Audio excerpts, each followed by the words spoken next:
دفعہ کا ذکر ہے کہ ایک باپ اپنے بیٹے کے ساتھ چارپائی پر بیٹھا ہوا تھا۔ اچانک ایک کوا ساتھ درخت پر بیٹھ کر آوازیں دیتا ہے۔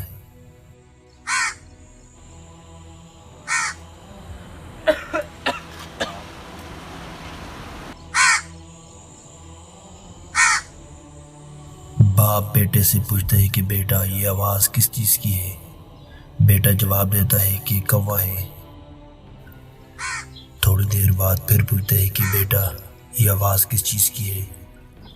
اس بار پوچھنے پر بیٹے کے لہجے میں غصے کا احساس محسوس ہوتا ہے اور جھڑکتے ہوئے اپنے باپ سے کہتا ہے اتنی دفعہ بتایا ہے کہ یہ کوا ہے، اور چلنے لگتا ہے کہ باپ آواز دیتا ہے، دوبارہ اپنے پاس بیٹھنے کو کہتا ہے اور اسے یاد کرواتا ہے کہ بیٹا جب تو 3 سال کا تھا تو اسی طرح مجھ سے 30 بار سوال کیا تھا کہ یہ کیا ہے، اور میں نے 30 بار جواب دیا تھا کہ یہ کوا ہے، اور آج میں نے صرف 3 مرتبہ پوچھا تو آپ کو غصہ آ گیا۔ یہ سن کر بچہ شرمندہ ہو کر گلے لگ جاتا ہے اور باپ بھی گلے مل کر اسے معاف کر دیتا ہے۔